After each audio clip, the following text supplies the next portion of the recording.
रवीना जी से निवेदन करता हूँ कि आगे के कार्यक्रम के लिए संचालन उनकी तरफ से करिए।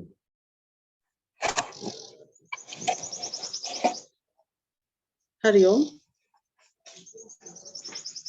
और आप सभी साधकों का पुनः स्वागत है भगवद गीता के इस सत्र में। और प्रार्थना के साथ आज के सत्र का हम प्रारंभ करेंगे।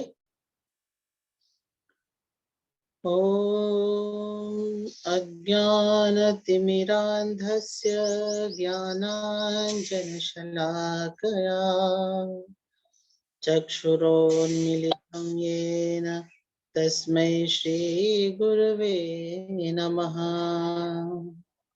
अखण्डमण्डलाकारं व्याप्तं येन चराचरं तत्पदं दर्शितं येन तस्मै श्री गुरवे नमः। सच्चिदानन्दरूपाय विश्वोत्पत्त्यादिहेतवे तापत्रयविनाशाय श्रीकृष्णाय वयं नमः। वसुदेवं सुतं देवं कंसचाणूरमर्दनं देवकी परमानन्दं कृष्णं वन्दे जगद्गुरुम्।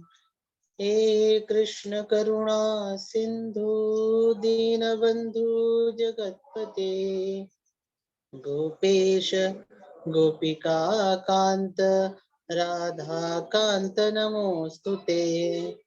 तप्त कांचन गौरांगी राधे वृंदावनेश्वरी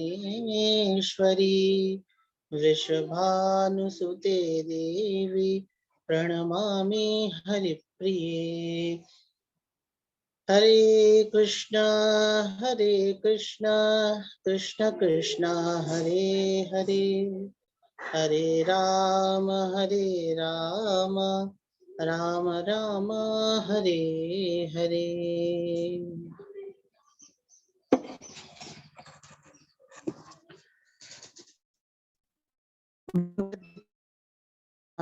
इस सत्र पर आप सभी का स्वागत है। और आप सभी को विदित है कि आज और पिछले हफ्ता से हम भगवद गीता के अध्याय 7 पे चर्चा कर रहे हैं, मंथन कर रहे हैं, चिंतन कर रहे हैं। और ये अध्याय 7 बहुत महत्वपूर्ण अध्याय है, क्योंकि इस अध्याय में ज्ञान और विज्ञान दोनों का बोध हमको होता है। और इसी कारण इस अध्याय को ज्ञान विज्ञान योग भी कहा जाता है। ज्ञान और विज्ञान मतलब तत्व का ज्ञान और उसका अनुभव, ये दोनों इसमें हमको प्राप्त होता है। और पिछला जो सत्र है उसमें भगवान ने प्रारंभ किया था कि सृष्टि का, ब्रह्मांड का निर्माण कैसा होता है, ब्रह्मांड कैसा बना है। क्योंकि हम जब जन्म लेते हैं तो हमारे मन में ये विचार जरूर उठता है कि ये जो सृष्टि है इसका विकास कैसा हुआ, ब्रह्मांड कैसे बना, ब्रह्मांड का विकास कहाँ तक पहुंचेगा, किन किन तत्वों से बना। तो भगवान इस विषय पे अपने एक नॉलेज, एक ज्ञान हमको देते हैं। भगवान बड़ा सुंदर बात कहते हैं। भगवान कहते हैं कि ये जो विश्व है, ब्रह्मांड है, 2 तत्वों से मिलकर बना हुआ है। पहला है परा प्रकृति और दूसरा है अपरा प्रकृति।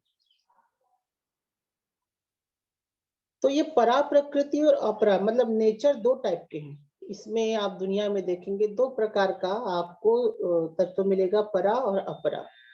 इसको दूसरे भाषा में परा का मतलब होता है चेतन तत्व और अपरा का मतलब होता है जड़ तत्व। आप दुनिया में किसी भी तत्व को उठा के देख लीजिए, किसी भी सिंगल कोई भी चीज को, या तो वो जड़ होगा या तो वो चेतन होगा। तीसरा तत्व नहीं, जड़ और चेतन से ही मिलकर ये भौतिक जो दुनिया है वो बना हुआ है। ये जो भौतिक दुनिया आपको जड़ और चेतन से ही मिलके बना हुआ है। और ये जब जड़ और चेतन मिलते हैं तो इस सृष्टि का विकास होता है। हम अलग अलग रूपों में इस दुनिया को देखते हैं। और ये जो अपरा प्रकृति है, जिसे हम जड़ प्रकृति कहते हैं, वो 8 भागों में अपने आप को अभिव्यक्त करती है, एक्सप्रेस करती है। कौन कौन से 8 भागों में, कौन कौन से 8 रूपों में अपने आप को एक्सप्रेशन उसका होता है, अभिव्यक्ति होता है? तो भगवान कहते हैं 8 रूपों में वो अपने आप को अभिव्यक्त करता है। अहंकार के रूप में, बुद्धि के रूप में, मन के रूप में, आकाश के रूप में, वायु के रूप में, अग्नि के रूप में, जल के रूप में और पृथ्वी के रूप में। तो ये जो प्रकृति है, इतने रूपों से, अहंकार से प्रारंभ होकर फिर पृथ्वी तत्व तक उसका अभिव्यक्ति होता है, क्रमशः एक के बाद दूसरा, दूसरा के बाद तीसरा।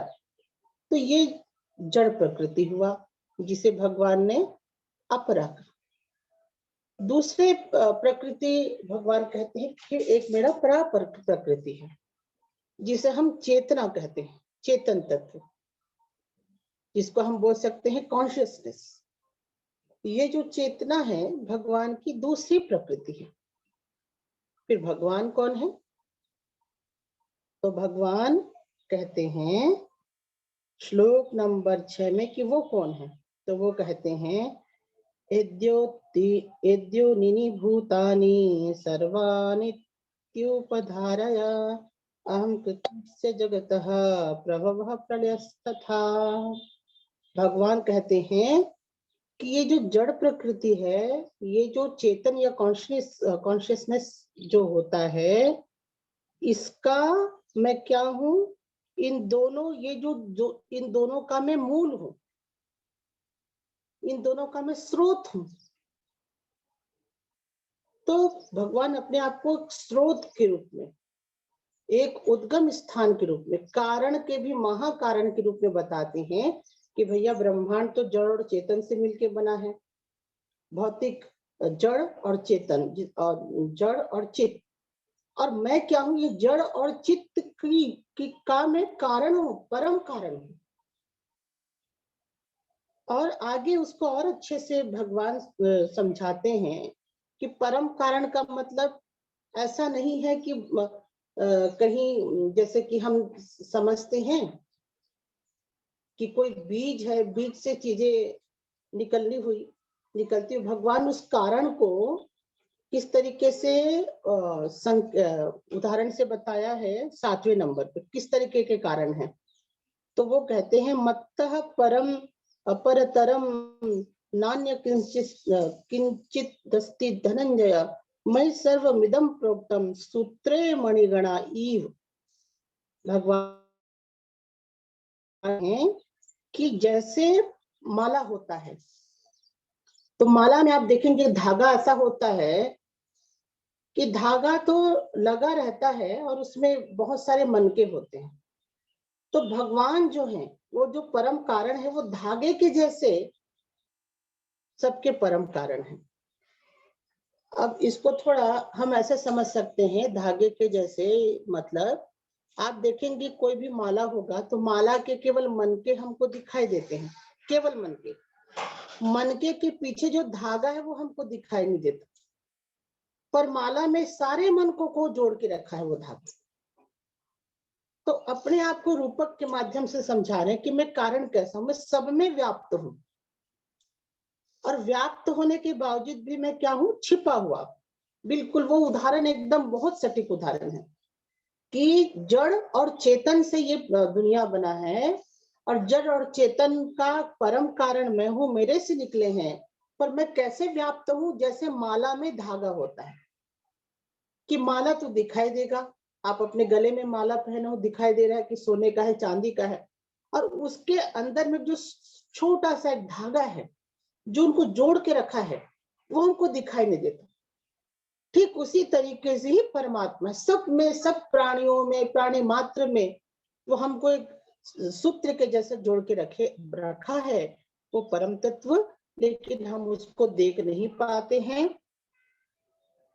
तो उसके बाद भगवान उसमें उसको और तत्व रूप से उसको बताते हैं कि मैं जल में रस हूं। अब जल तो आप कैसे हम देख नहीं पाते, तो उसको बता रहे हैं कैसे नहीं देख पाते। जैसे जल है, जल को आप देख पाते हैं, पर उसको पीने से जो आपको रस की तृप्ति होती है, उसको आप देख पाते हैं क्या? नहीं देख पाते। तो उस तरीके से आप समझिए कि उसका जो मेन, उस जल का जो सार है, जो जल का सार क्या है? रस है।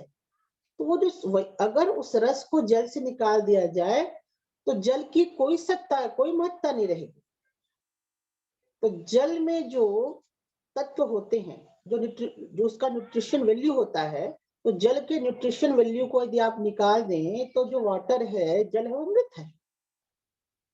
तो इसी कारण भगवान बोलते हैं कि अगर मैं पानी में क्या हूं, तो पानी में बोलते हैं मैं पानी में उसका न्यूट्रिशन वैल्यू हूं, उसका रस हूं मैं, जो दिखाई नहीं देता, लेकिन वही उसका मूल आधार होता है। अभी हम देखिए, खाना खाते हैं जरूर। आजकल वैज्ञानिक कहते हैं कि कोई भी खाना को पकाया जाए, हरी सब्जी को पकाया जाए, तो वो आधा कच्चा होना चाहिए, आधा पक्का होना चाहिए। क्यों? इसके पीछे कारण देते हैं ताकि उसके अंदर जो पोषक तत्व है वो खत्म मत हो जाए। आप उसको बहुत ज्यादा तलेंगे, भुनेंगे, बहुत ज्यादा फ्राई करेंगे, तो गोभी ही रहेगा, पर गोभी के अंदर जो पोषक तत्व है वो नष्ट हो जाएगा। तो हम खाना क्यों ले रहे हैं? पोषक तत्वों के लिए ले रहे हैं, जो पोषक तत्व हमको मिल पाए। जानते हैं बहुत सारे पदार्थों में बहुत सारे पोषक तत्व होते हैं। अनाज में कार्बोहाइड्रेट होता है, दूध में प्रोटीन होता है, दाल में प्रोटीन होता है, सब्जियों में मल्टी विटामिन होते हैं, और आपके ऑयल में फैट होता है। ये सारी चीजें हमारे शरीर के लिए जरूरी है, क्योंकि इसी प्रोटीन से, कार्बोहाइड्रेट से, विटामिन से, फैट से ही तो हमारे शरीर की संरचना होती है। एक भी तत्व यदि खत्म हो जाए तो आपको डिफिशियंसी हो जाएगी, कोई ना कोई प्रॉब्लम हो जाएगा।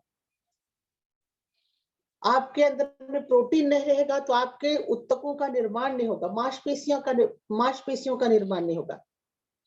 यदि आप कार्बोहाइड्रेट नहीं खाएंगे तो आपके अंदर एनर्जी आपको प्राप्त नहीं होगी। यदि आप विटामिन नहीं लेंगे, आपके खाने में विटामिन की कमी हो जाएगी, तो आपके पूरे सिस्टम ठीक से काम नहीं करेंगे, आपके हार्मोन और सारी चीजें अस्त व्यस्त हो जाएंगी। अगर आप फैट आपके शरीर से चला जाए तो उसकी से भी संबंधित बहुत सारी परेशानी होंगी। तो ये सारी चीजें हमको भोजन से प्राप्त होती है। तो भोजन हम इस कारण करते हैं ताकि वो पोषक तत्व हमको प्राप्त हो सके। तो भोजन का जो मूल है वो पोषक तत्व है, और यदि आप पोषक तत्वों को निकाल फेंके तो आयुर्वेद के हिसाब से वो कितना भी टेस्टी लगे, कितना भी स्वादिष्ट लगे, वो मृत भोजन है। उससे आपको किसी भी तरीके की चेतनता आपको प्राप्त नहीं होगी, वो किसी भी तरीके से आपके जीवन को, आपके शरीर में एनर्जी का लेवल नहीं बढ़ा पाएगा। तो भोजन का जो मूल है वो उसका पोषक तत्व है। पानी का जो मूल है उसका न्यूट्रिशन वैल्यू है। अब उसको खत्म कर दिया जाए तो पानी तो कोई मतलब का नहीं। इसी कारण भगवान उसको उदाहरण से समझा रहे हैं कि मैं जो जड़ और चेतन से ये जो ब्रह्मांड बना है उसका मूल मैं हूं। तो मूल किस प्रकार से हूं? तो बताते हैं जैसे माला है, माला के अंदर जैसे धागा है वो मैं हूं, उसी तरीके से मैं हूं। जैसे जल है, और जल के अंदर जो न्यूट्रिशन वैल्यू है, पोषक तत्व है, वो मैं हूं। इस तरीके से परमात्मा है। आगे वो बताते हैं कि जैसे चंद्रमा और सूर्य है, तो इसमें मैं प्रकाश हूं। कितना बहुत बड़ी बात है। अब सूर्य का गोला चमकता रहे और आपको प्रकाश नहीं मिले, तो क्या सूर्य की सार्थकता होगी? क्योंकि प्रकाश है तो आपके अंदर में तापमान है, दुनिया में तापमान है, दुनिया में जीवन है। तो सूर्य की महत्ता नहीं है अपने आप में। सूर्य की महत्ता इस कारण है क्योंकि वो आपको प्रकाशित करता है, आपको प्रकाश देता है। और प्रकाश के कारण ही पृथ्वी में जन जीवन चलता है। प्रकाश का कितना बड़ा रोल है। आप देखो, रात के समय, रात्रि में हमको नींद आ जाती है, हम तमस में चले जाते हैं, हमको तंद्रा आ जाती है, हम सो जाते हैं। क्यों? क्योंकि हमारी जो क्रिया शक्ति है उसका संबंध सूर्य से है। जैसे सूर्य का उदय होता है हम सक्रिय हो जाते हैं, और जब सूर्य मध्याह्न में होता है तो हम अति सक्रिय रहते हैं। और सूर्य की सक्रियता जैसे जैसे खत्म होते जाती है तो हम भी धीरे धीरे धीरे धीरे शिथिल होते जाते हैं। केवल हम नहीं, हमारे शरीर के अंदर के सारे सिस्टम भी होते हैं। वैज्ञानिक लोग तो भी कहते हैं कि आपका जो मेटाबॉलिज्म है वो रात को बिल्कुल कम हो जाता है, सुबह वो शुरू होता है, और मेटाबॉलिज्म का जो पीक है वो दोपहर को रहता है, शाम को फिर धीरे धीरे कम हो जाता है। तो ये जो शरीर के अंदर जो प्रक्रियाएं हैं, भले ही वो अचेतन तरीके से चल रही है, लेकिन वो भी सूर्य के प्रकाश, सूर्य से कनेक्टेड है, क्योंकि सूर्य से हमको प्रकाश की प्राप्ति होती है। क्या रात को सूर्य नहीं है? रात को भी सूर्य है। क्या प्रातः काल सूर्य नहीं है? प्रातः काल भी सूर्य है, शाम को भी सूर्य है। पर तीनों समय के सूर्य की महत्ता बदल जाती है प्रकाश के कारण। रात को भी सूर्य है, लेकिन चूंकि आपके पास प्रकाश नहीं है, प्रकाश नहीं मिल रहा है, तो आपकी सारी क्रियाएं शिथिल हो जाती। दिन में भी सूर्य है, चूंकि उस समय आपको प्रकाश मिलता है तो आप सक्रिय हो जाते हैं। और ना केवल हमारे शरीर के सिस्टम, बल्कि हमारे खान पान भी सूर्य के किरणों के प्रकाश के अनुसार ही है। लोग कहते हैं ना कि सुबह हल्का भोजन किया करें, सुबह हल्का नाश्ता हो, क्योंकि सूर्य मेटाबॉलिज्म थोड़ा सा कम रहता है। दोपहर को बहुत हाई रहता है, तो उस समय आप थोड़ा भारी भोजन कर सकते हैं।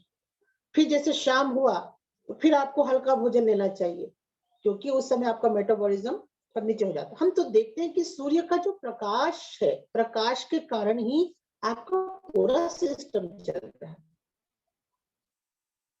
तो इसमें भगवान कैसे है, तो बोलते हैं कि जैसे सूर्य है, चंद्र है, तो ये प्रकाश के कारण ही है, तो वो प्रकाश में है। मतलब कोई भी तत्व का जो सार, जो तत्व है, जिसके कारण वो तत्व टिका हुआ है, जिसके कारण उस तत्व की प्रासंगिकता है, वो प्रासंगिकता को बढ़ाने वाला तत्व ही परमात्मा है। जैसे मालाओं में मैं धागा, जैसे जल में मैं उसका रस, और जैसे सूर्य और चंद्र में प्रकाश। और भगवान कहते हैं जैसे समस्त वेदों में मैं ओंकार हूं। ये पूरे वेदों का सार क्या है? ओंकार है। आप उपनिषदों को पढ़िए, बृहदारण्यक उपनिषद पढ़िए, कठोप उपनिषद पढ़िए, तैत्तिरीय उपनिषद पढ़िए, जितने भी प्राचीन उपनिषद हैं आप उनको पढ़िए। सब एक ही चीज कहते हैं कि क्या जानना है, किसको जानना है, तो कहते हैं उसी ओंकार को जानना है। तो उसी ओंकार को जानने के लिए, उसी ओंकार को समझने के लिए, उसी ओंकार तक पहुंचने के लिए ही वेदों का प्रयोजन है। और यदि उस ओंकार तत्व को हटा दिया जाए, उस ईश्वर तत्व को हटा दिया जाए, तो वेद में क्या है? कुछ नहीं है। कर्म कांड है, प्रार्थनाएं हैं, ऋचाएं हैं, बिल्कुल मृत समान है। पर जब वेद उस ईश्वर के बारे में बात करते हैं, उस ओंकार तत्व के बारे में बात करते हैं, तब फिर वो वेद का वो एक मूल, उसका एक मूल आता है, उस वेद का एक सार आता है। अगर आप वेद से परमात्मा के जिज्ञासा से संबंधित प्रसंगों को हटा दें तो वेद कुछ नहीं रहेगा। वेद इसी कारण पवित्र है क्योंकि उसमें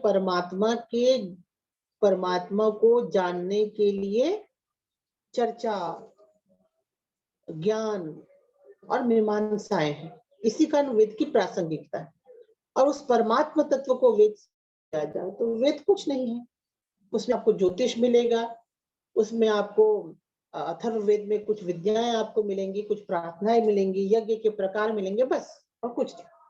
और वेद इसी कारण, वेद का सार यदि कोई है तो परमात्मा तत्व है, क्योंकि परमात्मा के बारे में बताता है। उसी को आप निकाल देंगे तो वो असार है। तो भगवान बोलते हैं कि वेदों में जैसे ओंकार है, सार तत्व है ओंकार, यानी परमात्मा तत्व से संबंधित विचार वेद का सार है। तो यदि उसको निकाल दिया जाए तो वेद निर्जीव हो जाएगा। तो उसी तरीके से मैं वेदों में मैं क्या हूं? ओंकार हूं। आकाश में शब्द हूं, आकाश में शब्द हूं। अगर आकाश तत्व आकाश है और आकाश में शब्द नहीं हो तो आकाश तो फिर निर्वात है, उसका कोई महत्व नहीं है। आकाश तत्व की उपयोगिता इसी कारण है क्योंकि इसमें शब्द तत्व होता है। शब्द तत्व का मतलब हो यहाँ पे है बहुत सारी एनर्जी। आप आकाश तत्व को हटा दो, आकाश तत्व से आप गुरुत्वाकर्षण को हटा दो, आकाश तत्व से प्रकृति के बहुत सारे नियमों को आप हटा दो, तो फिर आकाश तत्व का कोई महत्व नहीं है। आकाश तत्व की प्रासंगिकता सार इसी कारण है क्योंकि उसका जो मूल है वो शब्द है। मतलब शब्द यहाँ पे इसका मतलब होता है उसके अंदर जो एनर्जी को धारण करने की जो शक्ति है वही आकाश का आकाश है। जो ऊर्जा को धारण करने की शक्ति है इसी कारण वो आकाश है। उसी कारण पुरुषों में मैं पुरुषत्व हूं। ये भी बहुत बड़ी बात है कि यहाँ पे पुरुष का मतलब होता है जीव। जीव में पुरुषत्व का प्रधान है। पुरुषत्व का मतलब क्या होता है? पुरुषार्थ करना, श्रम करना।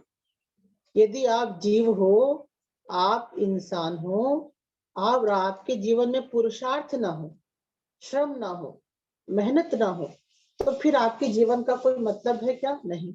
बोलते हैं ना निकम्मा है। निकम्मे व्यक्ति को कौन पूछता है? जो पुरुषार्थी व्यक्ति होता है उसी का ही सब सम्मान करते हैं।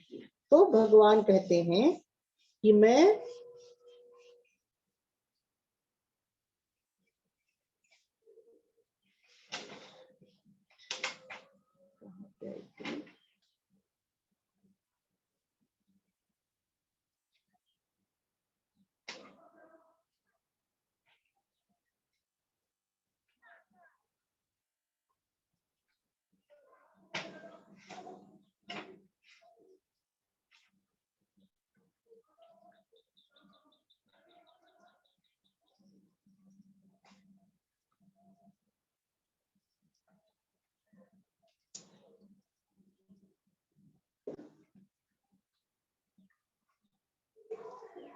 तो भगवान कहते हैं कि पुरुषत्व में मैं पुरुषत्व हूँ। यानी यदि मुझे जीवन मिला है तो मेरे अंदर में कुछ कर गुजरने की तमन्ना होनी चाहिए, मेरे अंदर में इच्छा शक्ति होनी चाहिए।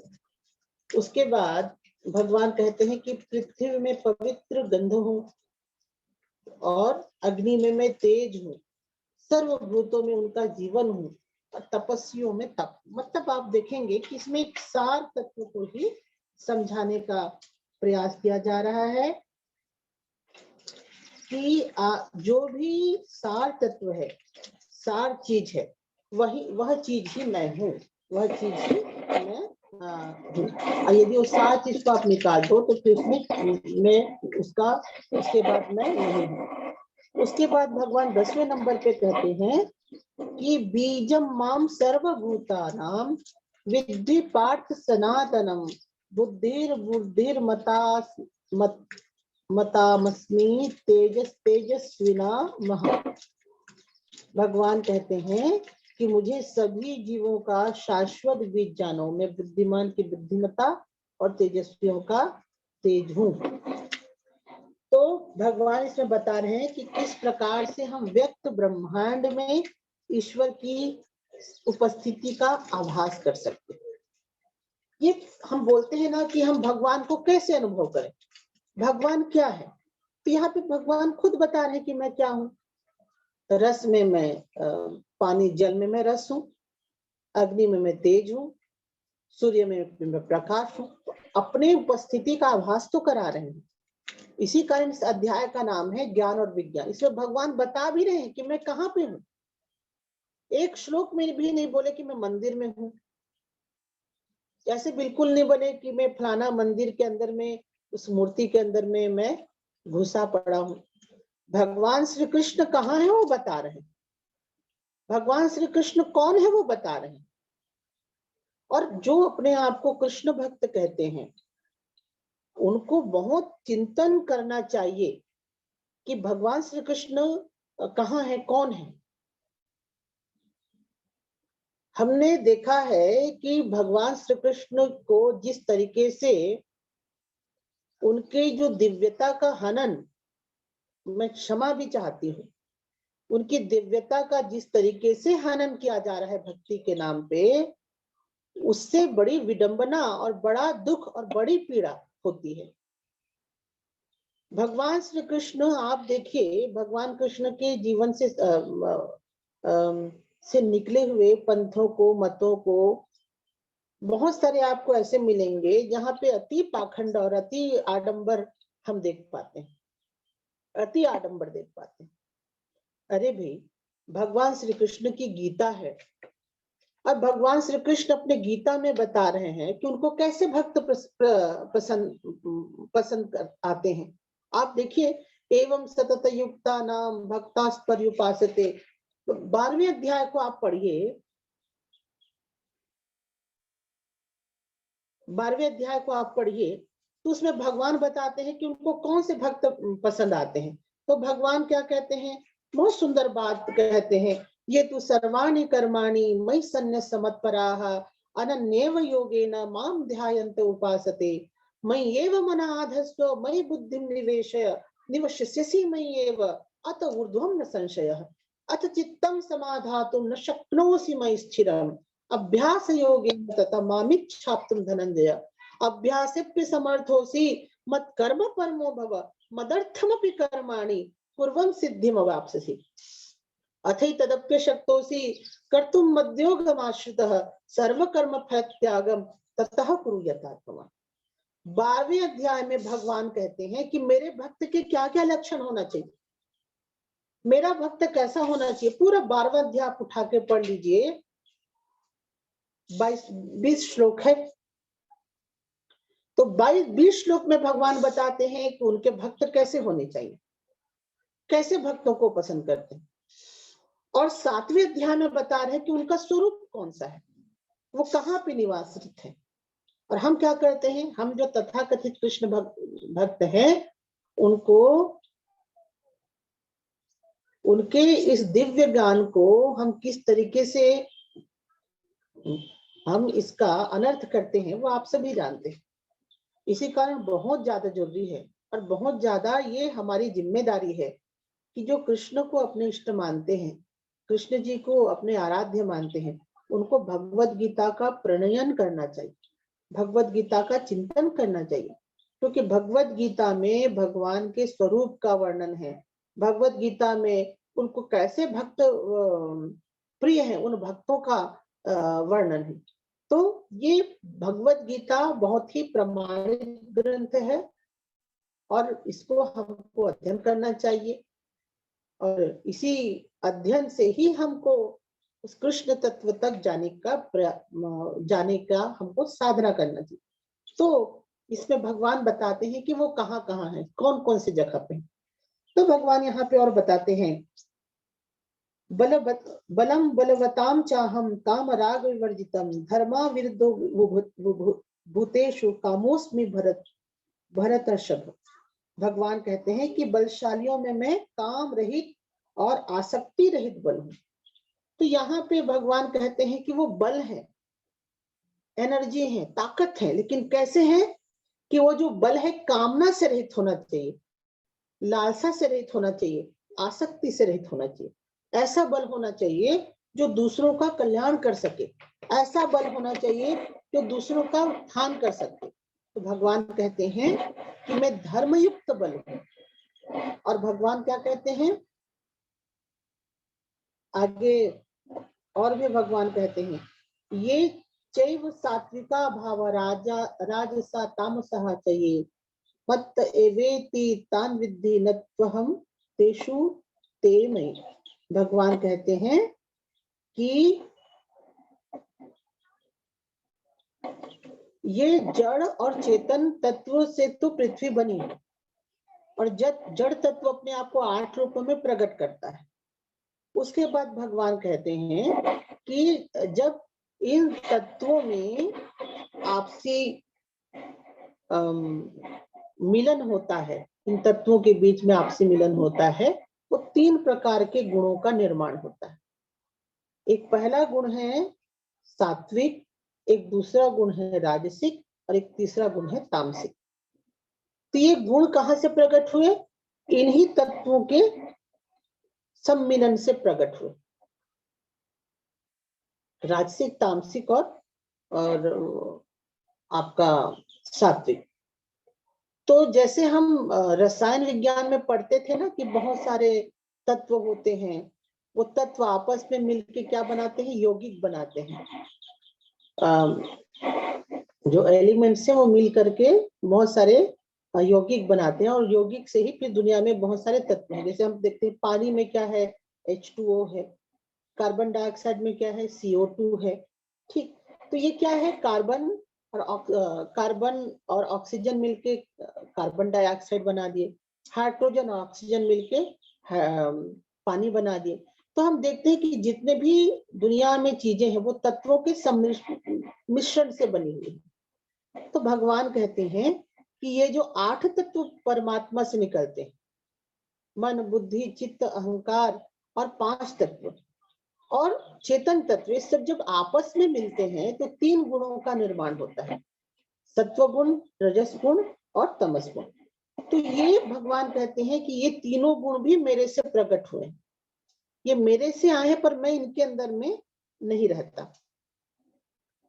तो इसके बारे में भी, इन गुणों के बारे में भी भगवान आगे कहते हैं कि जब ये तीनों गुण प्रकट होते हैं तत्वों के आपसी मिलन से, इस प्रयोगशाला में, इस विराट प्रयोगशाला में, जब परा प्रकृति और अपरा प्रकृति जब मिलती है और अपरा प्रकृति में जब सम्मिश्रण होता है तो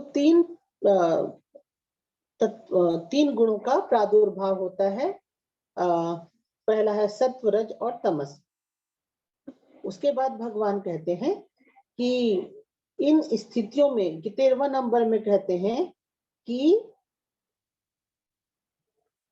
इन तीनों गुणों के रूपांतरण है यह समस्त जगत मुझे जो कि गुणों से परे अपरिवर्तनशील है नहीं जानता।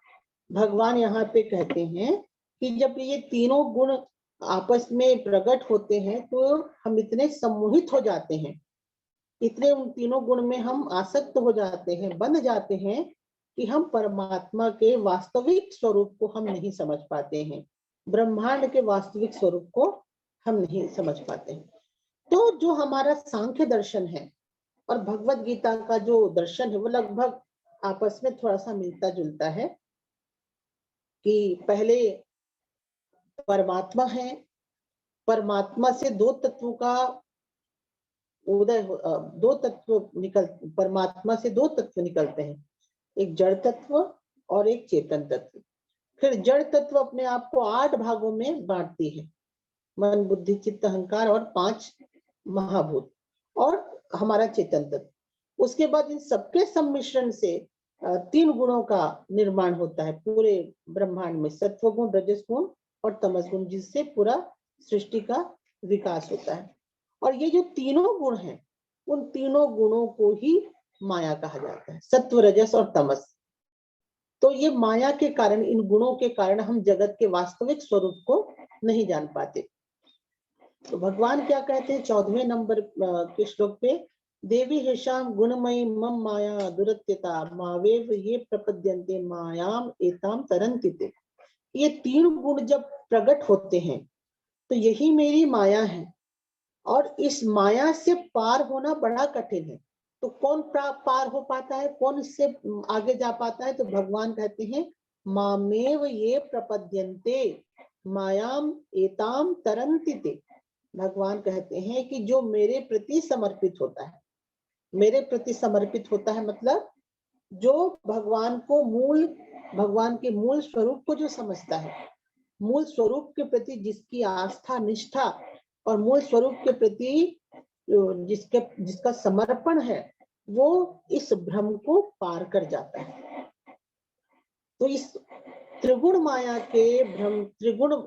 के जाल से आपको निकलना है। तो भगवान कहते हैं कि मेरे प्रति समर्पित हो। कि जो भगवान का जो तत्व जो बताया, उन भगवान ने जो तात्विक रूप से जो बातें बताई, श्लोक नंबर 7 से लेके 12 तक, उसको समझना है कि भगवान वही है, भगवान का वही वास्तविक स्वरूप है।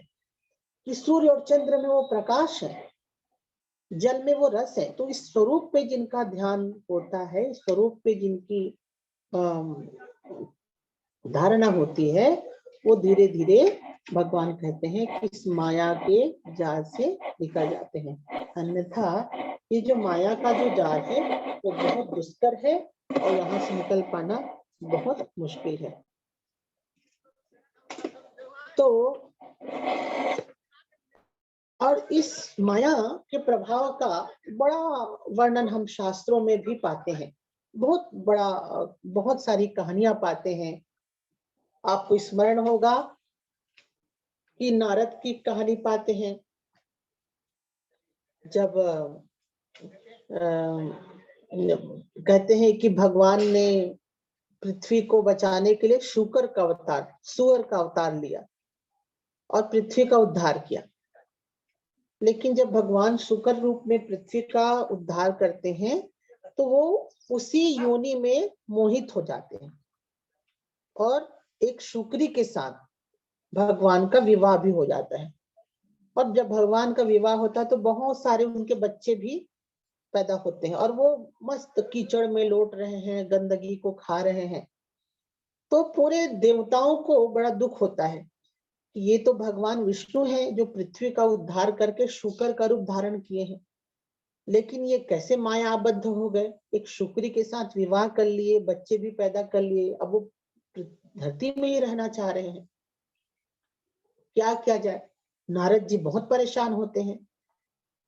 वो शिव जी के पास जाते हैं कि भगवान शिव जी, भगवान विष्णु ने शुकर का रूप धारण किया और उन्होंने अवतार लिया है, लेकिन वो वापस नहीं जा रहे हैं। वो तो वहां पे संसार बना के बैठ गए हैं, शुक्री के साथ रह रहे हैं, बच्चे पैदा कर लिए हैं और उसी में मग्न हैं। तो भगवान शिव जी क्या करते हैं, आते हैं और वो जो शुक्री है और उनके बच्चों को त्रिशूल से वो मार देते हैं। और जैसे ही उनका मृत्यु होता है तब जो शुकर के रूप में भगवान विष्णु थे, उनको बोध होता है कि अरे मैं कहाँ था, मैं किस माया में फंसा हुआ था। और फिर उनको अपने असल स्वरूप का ज्ञान होता है और फिर वो वैकुंठ चले जाते हैं। तो जब ये कहानी में पढ़ी तो पहले खूब हंसा करती थी कि अरे क्या कहानी है, लेकिन बाद में जब इस कहानी का जो बोध है उसको जब मैं समझने लगी तब मुझे पता चला कि स्वयं भगवान भी पुराणों में लिखा है कि इस माया से ग्रस्त हो गए। और जब वो अवतार लिए तब, भले प्रतीक है, कहने का केवल ये मतलब है कि माया जो है वो बहुत प्रबल है। एक बार हम भागवत में भी कथा पाते हैं कि भरत मुनि थे और वो परम अवस्था तक पहुंचने ही वाले थे, लगभग पहुंच चुके थे। और उनको नदी के किनारे हिरण का बच्चा मिलता है, सभी को पता है, ज्यादा विस्तार से नहीं जाऊंगी। हिरण का बच्चा मिलता है और हिरण के बच्चे को वो अपने आश्रम में ला लेते हैं और उसके बाद उससे इतना आसक्त हो जाते हैं, मायाग्रस्त हो जाते हैं कि उनका जो साधन तपस्या तब भूल जाते हैं और उनका जो अगला जन्म है फिर उसी योनि में होता है। ये कहानी है। तो हम सब, हमारी कोई स्थिति ऐसी नहीं है कि हम बहुत साधक है, हम सबकी स्थिति ऐसी है। तो भगवान कहते हैं कि जो माया है बहुत प्रबल है और उस माया को पार अभी तभी आप पा सकते हैं जब आप परमात्मा के असल स्वरूप का जब ध्यान करेंगे कि परमात्मा का एक्चुअल स्वरूप कैसा है। और ये भगवान श्री कृष्ण उसमें भगवत गीता में बताते।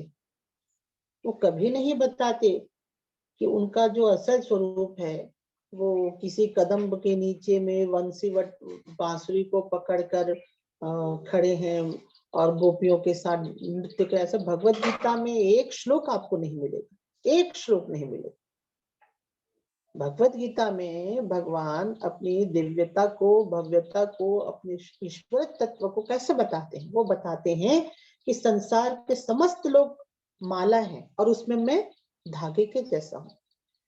संसार जल है तो उसमें मैं रस के जैसा हूं। संसार यदि सूर्य और चंद्र है तो उसमें मैं प्रकाश के जैसा हूं। यदि संसार वेद है तो उसमें मैं ओंकार के जैसा हूं। यदि संसार अग्नि है तो उसमें मैं तेज के जैसा हूं। ये भगवान बता रहे हैं। और भगवान कहते हैं कि जब हम भगवान के शरण में जाते हैं, भगवान के वास्तविक स्वरूप का जब हम चिंतन करेंगे, भगवान के वास्तविक स्वरूप का जब हम उस पे मन लगाएंगे तो ही हम इस दुरस्त, इस माया को हम पार कर पाएंगे। इसी कारण हमको भगवान के चिंतन में लगना है, भगवान के चिंतन में अपने मन को लगाना है ताकि हम इस माया से निकल पाए। नहीं तो ये जो माया है वो बहुत प्रबल है, बहुत कठिन है। और भगवान 14 नंबर पे कहते हैं, श्लोक नंबर पे, नमाम कृष्कृतिनु मूढ़ा प्रपद्यन्ते नराधमा मायया अपहृत ज्ञान आसुरम भावमाश्रिता। भगवान कहते हैं कि जो मेरे परम स्वरूप की भक्ति नहीं करते, उनका जो परम स्वरूप है उसका जब वो भक्ति नहीं करते हैं, दुष्कर्म करने वाले होते हैं, वासना में पड़े वाले होते हैं, विवेकहीन होते हैं और असुरों या दुष्कर्म करने वालों का अनुभव करने वाले लोग होते हैं, वो उन भगवान को उनके स्वरूप तत्व रूप से उनका भक्ति नहीं कर पाते। तो इसका भगवान कहते हैं कि कौन कौन उनकी भक्ति नहीं कर पाते। पहला, दुष्कर्म करने वाले। तो इस कारण से हमको दुष्कर्म नहीं करना चाहिए। भगवान ऐसे कभी नहीं बोले कि मेरी भक्ति कौन नहीं कर पाते, जो मंदिर नहीं जाते, जो माला नहीं घुमाते, जो तीर्थ यात्रा करने, ये सारी चीजें भगवान नहीं कहते। भगवान कहते हैं कि मेरी भक्ति कौन लोग नहीं कर पाते। तो भगवान कहते हैं पहला, जो दुष्कर्म करते, हमेशा निगेटिव काम करेंगे, वो भगवान की भक्ति नहीं कर पाते। मोहित व्यक्ति, तो अति आसक्त है, बहुत इतना आसक्त है कि किसी व्यक्ति, पदार्थ, अब कई बार हम आसक्ति का मतलब केवल व्यक्ति से जोड़ते हैं, तो उस व्यक्ति के प्रति आसक्ति, आसक्ति किसी भी रूप में हो सकते हैं। मान सम्मान की भी आसक्ति होती है। आपके फॉलोअर्स बनाने की भी आसक्ति होती है, आपके प्रतिष्ठा की आसक्ति होती है। आसक्ति के कितने रूप हैं, आप किसी भी तरीके से आ सकते हैं। तो भगवान कहते हैं कि मेरे स्वरूप की वो भक्ति नहीं कर सकता। उसके बाद निम्न प्रकृति के लोग, निम्न प्रकृति के लोग मतलब जो बहुत ही निम्न स्तर के चिंतन करते हैं, ऐसे व्यक्ति लोग भी भगवान की भक्ति नहीं कर पाते। जो विवेकहीन है, जिनको सही और गलत का फैसला नहीं कर पाते, क्या ठीक है, क्या उचित है, क्या अनुचित है, इसका फैसला नहीं कर पाते, वो भी भगवान की भक्ति नहीं कर पाते। जो असुरों का अनुसरण करते हैं, ऐसे व्यक्ति लोग जो बुरे व्यक्ति का संगति करते हैं, अनुसरण करते हैं, वो भी भगवान की भक्ति नहीं कर पाते। तो इस कारण से भगवान ने स्वयं यहाँ पे बता दिया है कि भगवान की अगर भक्ति से बचना, भगवान की भक्ति को आप बढ़ाना चाहते हैं, भगवान की भक्ति को आप स्थिर करना चाहते हैं, तो आपको ये जो 5 चीज है उससे बचना है। सॉरी। अब भगवान कहते हैं कि 4 प्रकार के लोग होते हैं जो भगवान के पास आने की कोशिश करते हैं। पहला, चतुर्विधा भजन्ते माम जना सुकृतनोर्जुना आर्तो जिज्ञासु यथार्थी ज्ञानी च भरतर्षभ। भगवान कहते हैं कि 4 प्रकार के जो व्यक्ति हैं, 4 प्रकार के लोग मेरी पूजा करते हैं। पहला, जो कष्ट में है वो भगवान के स्वरूप को जानना चाहते हैं। जो ज्ञान खोजते हैं वो भी भगवान के स्वरूप को जानना चाहते हैं। जो धन संपत्ति चाहते हैं वो भी भगवान के स्वरूप को जानना चाहते हैं। जो आध्यात्मिक रूप से उन्नति करना चाहते हैं वो भी भगवान के स्वरूप को जानना चाहते हैं। तो आप देखेंगे कि भगवान से लोग जिज्ञासु के रूप में भी जुड़ना चाहते हैं, अर्थ के रूप में भी जुड़ना चाहते हैं, धन संपत्ति के चाह से भी जुड़ना चाहते हैं और ज्ञान के लिए भी जुड़ना चाहते हैं। तो भगवान कहते हैं, तो आप देख लीजिए और आप जीवन में देखेंगे कि 4 प्रकार के जो भक्त हैं, आर्त, जिज्ञासु, अर्थार्थी, ज्ञानी। एक होता है, पहला होता है आर्त। आर्त कौन होता है? जो कष्ट में है, कठिनाई में है। जब आप बहुत कष्ट और कठिनाई में होते हैं तब उस कष्ट और कठिनाई से निकलने के लिए आप ईश्वर की खोज करते हैं। दूसरा है जिज्ञासु, जो जानना चाहता है कि आखिर में संसार का सत्य क्या है, वो ईश्वर के बारे में सोचते हैं। और जो धन संपत्ति की खोज करते हैं वो भी ईश्वर से जुड़ना चाहते हैं। और जो ज्ञानी है वो भी ईश्वर से जुड़ना चाहता है। तो उसमें से भगवान कहते हैं कि उनमें से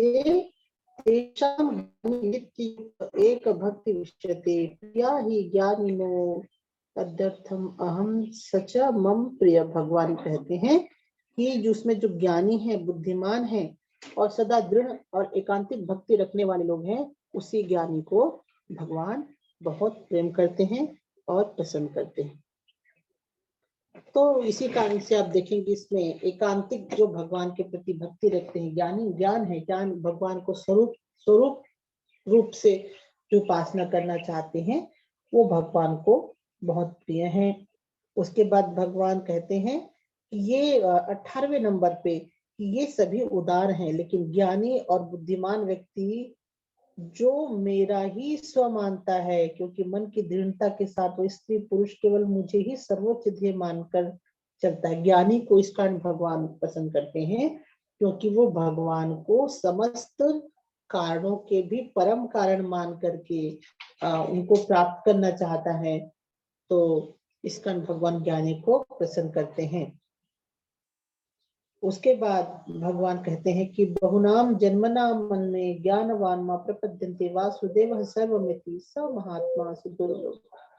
भगवान कहते हैं कि अनेक जन्म जन्मांतर के साधना के बाद, भक्ति के बाद लोग समझ पाते हैं कि वासुदेव सर्वमिति।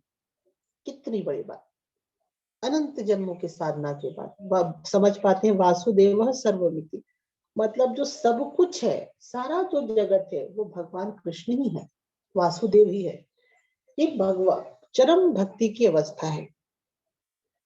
तो ये बहुत जन्मों के कर्म साधना का परिणाम है। तो इसी कारण पर हमको साधक होने के नाते जानना चाहिए कि साधना की परम अवस्था क्या है। तो भगवान उसको बताते हैं कि साधना की परम अवस्था क्या है? वासुदेव सर्वमिति।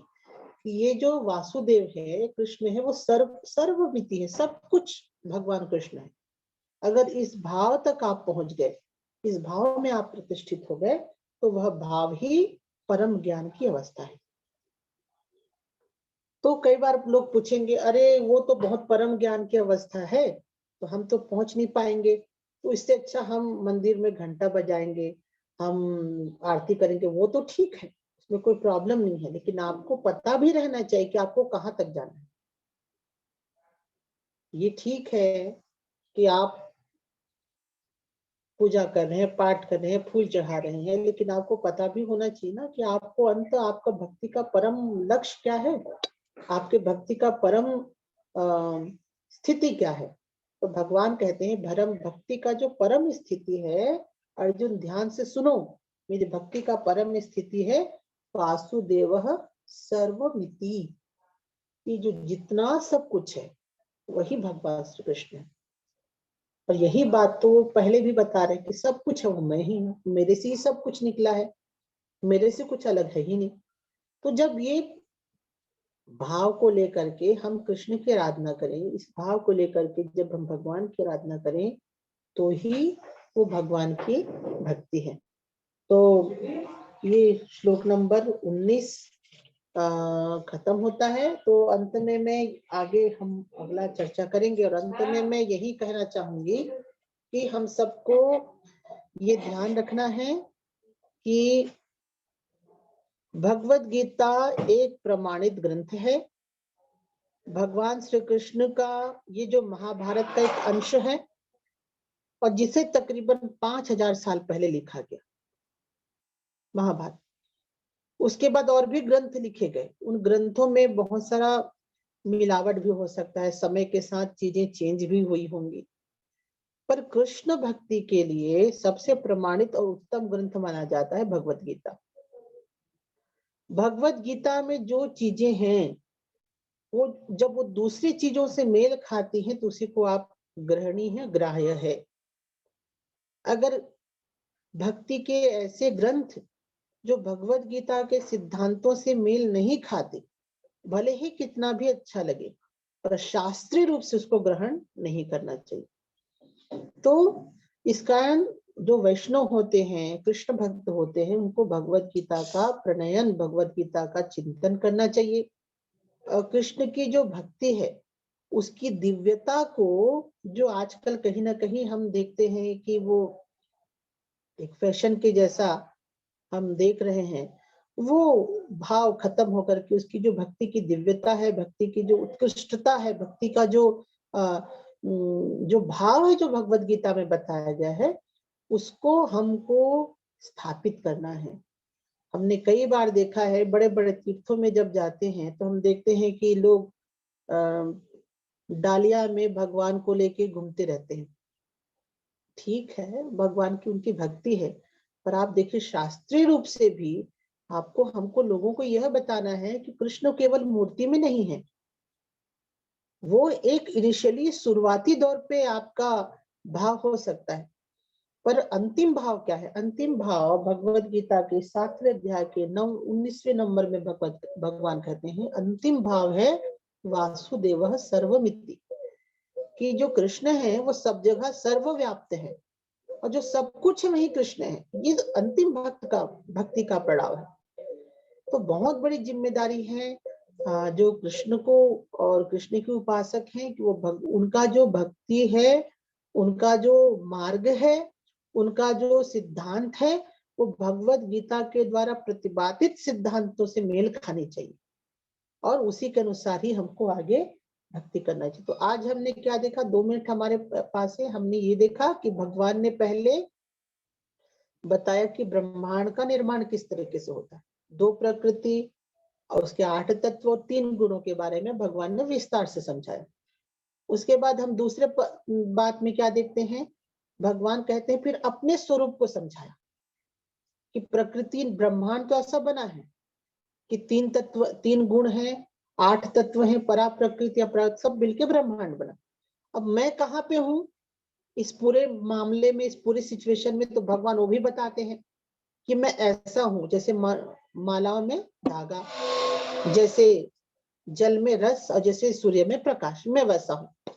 उसके बाद तीसरा जो भाग भगवान बताते हैं, वो बताते हैं कि ये जो प्रकृति के गुणों का जो सम्मिलन होता है, तो 3 जो गुण प्रकट होते हैं, सत्व रज और तम, ये जो 3 गुण मनुष्य को ऐसे बांध के रखते हैं कि वो भगवान के वास्तविक स्वरूप, ब्रह्मांड के वास्तविक स्वरूप को समझ नहीं पाते।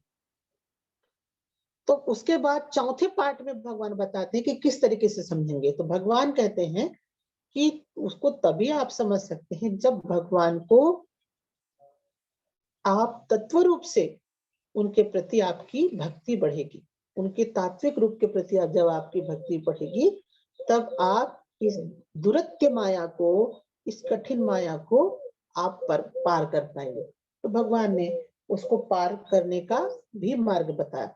और पांचवा जो भगवान बताते हैं कि जो इस माया को पार करना चाहते हैं, माया को पार करने के लिए कोशिश करते हैं, वो 4 प्रकार के होते हैं। तो 4 प्रकार के भक्तों के बारे में भगवान बताते हैं कि कोई कामना को लेकर उनसे जुड़ता है, कोई जिज्ञासा को लेकर उनसे जुड़ता है, कोई कष्ट को लेकर उनसे जुड़ता है, और कोई ज्ञान के रूप में उनको जोड़ता है। फिर 6वें पॉइंट में भगवान बताते हैं कि जो ज्ञानी है उनको बहुत प्रिय है, क्योंकि ज्ञानी उनको तत्व रूप से समझता है। और उसके बाद 7वें पॉइंट में भगवान 19वें नंबर श्लोक में बताते हैं कि भक्ति की परम अवस्था क्या है। आप जो भी भक्ति कर रहे हैं, जो भी आप साधना कर रहे हैं, उसका परम अवस्था भगवान कहते हैं वासुदेव सर्वमिति स महात्मा दुर्लभ। कि परम तत्व, परम उपलब्धि क्या है कि हम जाने कि जो कृष्ण है वो सब कुछ वही है, सब कुछ वही है, परमात्मा सब कुछ वही है। और जब ये भाव आएगा, वो भक्ति का प्रयास है। तो इस तरीके से समय खत्म हो गया है। आज हम पर बात करेंगे और उसके बाद हम अगले हफ्ता इस पे चिंतन करेंगे। तो हमेशा की तरह प्रार्थना के साथ आज के इस सत्र का समापन करेंगे, और अगले सत्र में आप पहले श्लोक नंबर पहले से लेके श्लोक नंबर 19 तक का अध्ययन कीजिएगा, उस पर हम चिंतन करेंगे। ओम पूर्णमद पूर्णमिदं पूर्णात् पूर्णमुदच्यते पूर्णस्य पूर्णमादाय पूर्णमेवावशिष्यते। ओम शांति शांति शांति।